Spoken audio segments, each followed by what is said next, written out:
Selamat datang di Pojok Santai.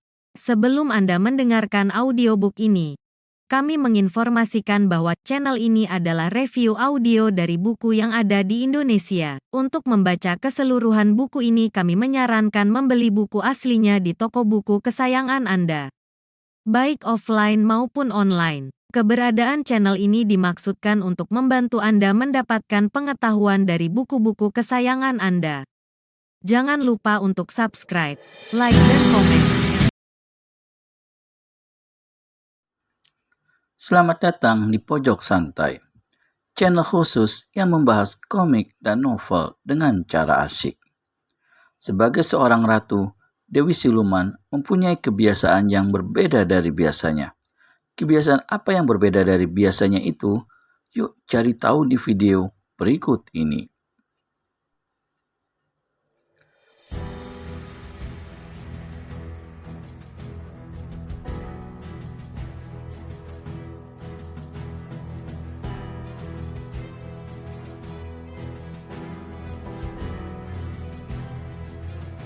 Walau bagaimanapun, mereka adalah manusia-manusia biasa, gadis-gadis yang membutuhkan cinta kasih sayang seorang pemuda.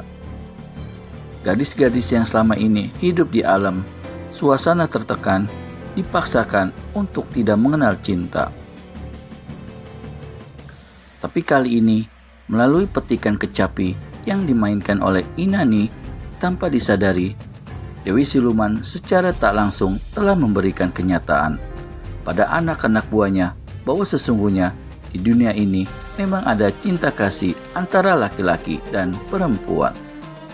Melalui petikan kecapi itu, Dewi Siluman membuat anak-anak buahnya menjadi sadar bahwa mereka semua adalah makhluk-makhluk hidup, manusia-manusia, gadis-gadis yang membutuhkan kasih seorang laki-laki, membutuhkan peluk dekat dan ciuman mesra seorang pemuda. Lagu itu belum lagi sampai ke ujungnya. Tiba-tiba saja petikan kecapi berhenti dan gadis-gadis yang di kolam serta di taman melihat tubuh Dewi Siluman muncul di ambang jendela. "Kalian mendengarkan apa?" bentak Dewi Siluman marah. Suaranya menggetarkan seluruh istana. "Semua masuk kamar. Jangan kalian berani memikirkan kehidupan dunia yang bukan-bukan. Siapa yang tak dengar perintah akan menerima hukuman berat." Penuh ketakutan, maka gadis-gadis itu segera tinggalkan kolam dan taman. Sementara itu, Nariti dan 3 orang kawannya dengan cepat meninggalkan istana Dewi Siluman. Mereka mengambil jalan memotong, yaitu melewati lorong-lorong di bawah bukit dan lamping gunung. Ketika Inani dan 3 kawan-kawannya itu sampai ke jalan kecil di tempat mana dia tadi bertempur dengan pendekar 212, Wiro Sableng, maka pada saat itu mereka melihat bagaimana pemuda itu terhampar di tanah. 3 manusia berebut cepat untuk mengirimnya ke akhirat. Yang 2 membacukan senjata berbentuk arit, sedang yang ketiga hendak memuntir dan menanggalkan kepala pemuda itu dari tubuhnya. Dengan serta-merta, Nariti berteriak, "Setiap nyawa manusia di Pulau Madura ini adalah milik Dewi Siluman.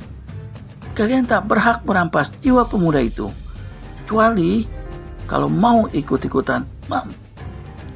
Terkejutlah si telinga Ari Sakti, sepasang arit hitam dan 10 jari kematian.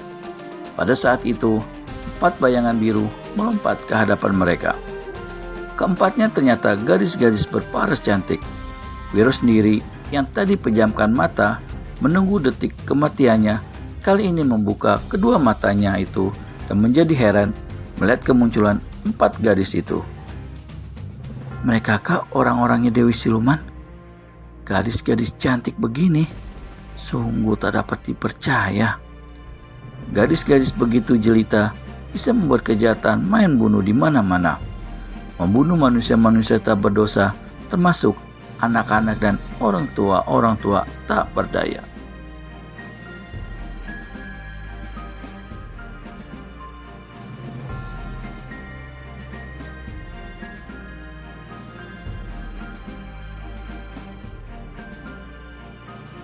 10 jari kematian lepaskan kepala Wiro Sableng yang barusan hendak dipuntirnya itu. Sepasang arit hitam dan setelinga arit sakti batalkan bacokan arit mereka. Dengan kertakan rahang penuh geram, 10 jari kematian membentak. Hei, gadis-gadis baju biru, kalian siapa yang berani lancang ikut campur urusan orang lain? Nariti mendengus. Orang tua jelek, jangan jual omong besar di hadapanku ya. Serahkan pemuda rambut gondrong itu dan kalian bertiga ikut kami.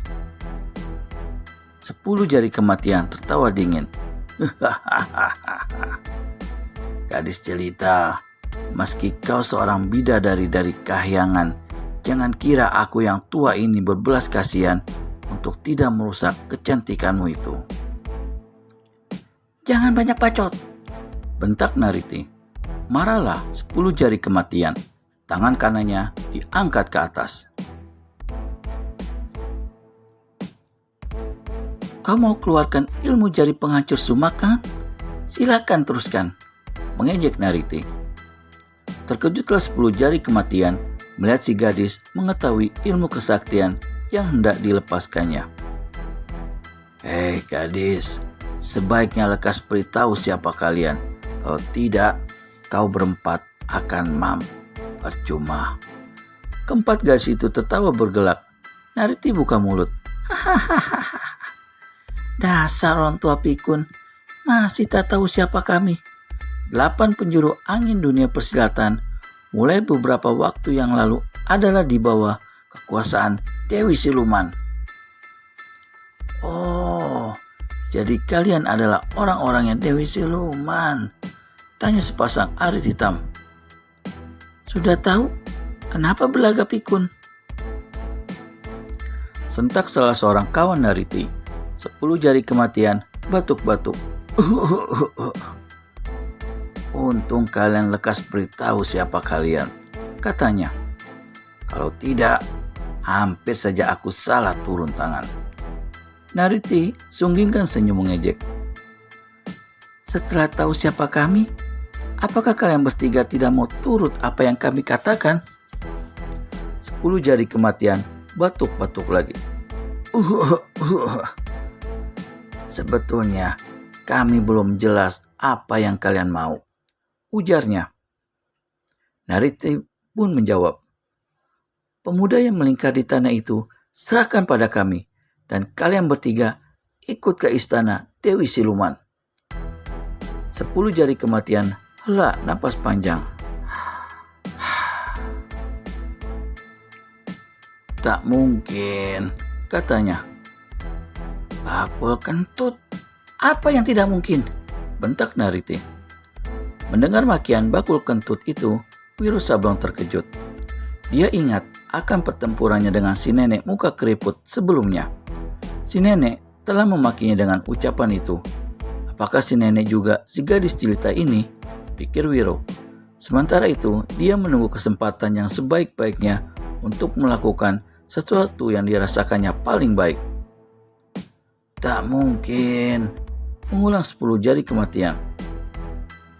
Pemuda bak ini punya hutang jiwa terhadapku. Dia telah membunuh muridku.